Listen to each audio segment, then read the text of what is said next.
The female nurse's attention was all on Jinwoo, amazed by how much his body had improved. One of the nurses entered his room, but she got distracted by his muscles before she could check his condition and ask him to come to reception. She also gathered the courage to ask for Jinwoo's contact information, although he thought it was just for sending his test results. Baek Yoonho, one of Korea's 7S rank hunters, appeared in the news. The reporter asked Baek what he was up to when he wasn't busy with raids. Baek explained that he would still be busy training to avoid dulling his senses, and he added that it had been his habit even when he was still a firefighter instead of a hunter. Jinna barely noticed that she was almost late for school while watching Baek's interview. She told Jinwoo that she was leaving for school. She was surprised after seeing Jinwoo's changes in physique, but she thought it wasn't unusual as he had been working out. Then she left after Jinwoo forced her to bring an umbrella. Ever since he experienced the penalty, Jinwoo has never skipped his daily quest, and the ability points he got didn't just improve his stats but also his physique.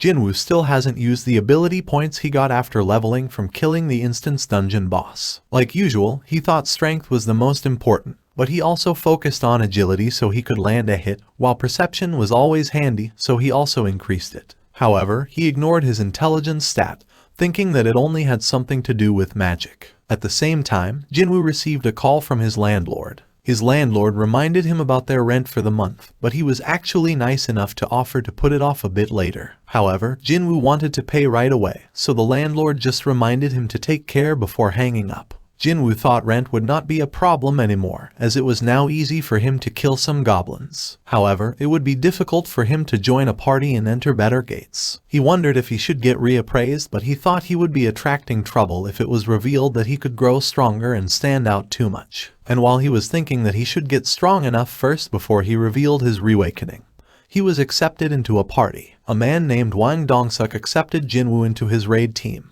However, his members laughed at Jinwoo when they recognized him as the weakest hunter of all mankind. Dongsuk apologized for this, but Jinwoo didn't actually care and admitted that he was E rank before asking if it would be a problem. Dongsuk didn't mind it, as they just needed Jinwoo to meet the quota. He also explained that Jinwoo wouldn't receive spoils as he wouldn't be fighting and would carry their baggage and first aid kits instead, but he would still be paid 2 million won. Jinwoo was bothered that they didn't have a healer, but Dongsuk convinced him that it was fine as they were used to doing raids without them. Jinwoo thought it was crazy. He also felt that something was off, especially when the contract stated that Dongsuk's team wouldn't be liable for anything that happened inside the dungeon. However, Jinwoo still signed it. Afterwards, a D-rank hunter named Jinho introduced himself, thinking that he was in the same situation as Jinwoo. He thought Jinwoo was nervous, so he declared that he would protect him. However, Jinwoo was just thinking that he was from an extremely wealthy family because of his fancy gear. While on the way to the gate, Jinho offered to help carry the baggage, and he continued to talk about random stuff until they arrived at the gate. Dongsuk's team and Jinho were worried after seeing the gate's massive size, but Jinwoo explained that the gate's rank is determined by the amount of leaking magic power, not by size, and any dangerous gate at B rank or above will be handled by large guilds, so the gate in front of them shouldn't be that bad. Jinho stayed in front of Jinwoo as they entered the gate. He wanted to protect him like he had promised. Dongsuk asked their mage to produce a light for the party, and they were surprised that there weren't any magic beasts, while Jinwoo remembered the Kartanen temple because of the pitch-black darkness. Jinho asked about the light stones, so Jinwoo explained that they were used to provide faint lights in dungeons and were often attached to the walls or floor. But Jinho was still confused between light stones, essence stones, and even mana stones. After not finding anything for so long, Jinho asked if there were any dungeons without magic beasts. But Jinwoo could hear the hiding magic beasts, and he immediately warned the team when he realized they were insect type. The team panicked, not knowing where the beasts would come from.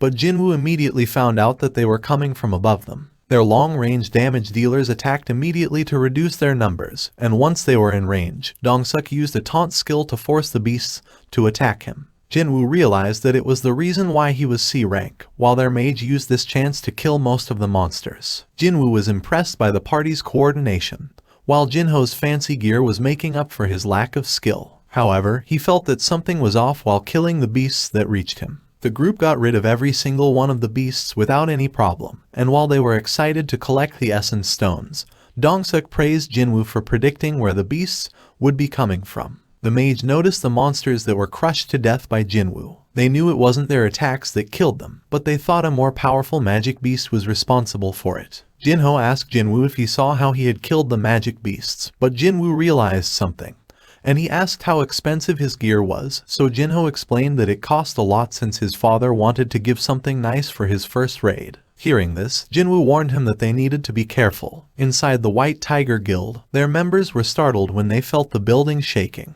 It was from Baek punching a hole through a massive stone, but it wasn't even enough as a warm-up for him. Jinwoo's group continued to travel inside the massive dungeon, and while Jinho was learning about stuff related to dungeons from Jinwoo, he asked if Jinwoo was really fine carrying all their baggage. Jinwoo thought it was a good deal to earn money without having to fight, but he still had his doubts. He thought it was too good of a deal. Dongseok's party was surprised that they were only meeting half-dead magic beasts. They concluded that the boss must be responsible for this, and they cut through the webs to enter the boss chamber. However, they gasped in excitement after finding a huge amount of mana crystals that they estimated to be worth 1,000,000,000. Dongseok's member thought even his brother would be envious of it, while Dongseok thought that he'd use this haul to grow his strike team and finally stop being beneath his brother. Each of Dongseok's party members was elated.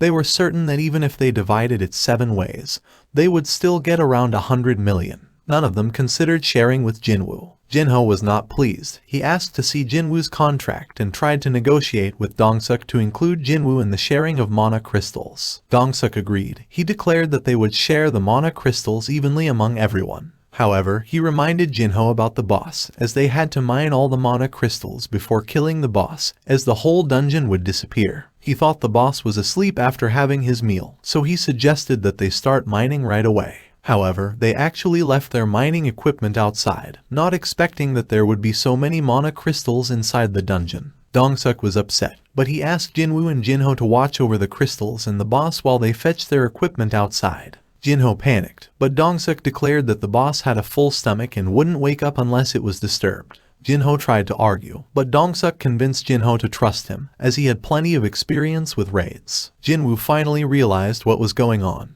He remembered Mr. Song's warning about hunters who would use their weaker teammates as bait for enemies and disguise them as accidents, as no one else could really know what happened. However, Dongseok's group had already sealed the entrance to the boss chamber. Jinho blamed himself. He thought they were betrayed because he tried to negotiate about the mana crystals. Jinwoo thought it wasn't the reason, as he noticed that Dongseok's members had been prepared to kill them, waiting for them to make a wrong move. However, Jinwoo was more concerned about the boss. At first, he thought the C-rank boss was on a completely different level compared to an E-rank hunter like him. But he realized it wasn't the case, and he declared that he would beat the boss alone.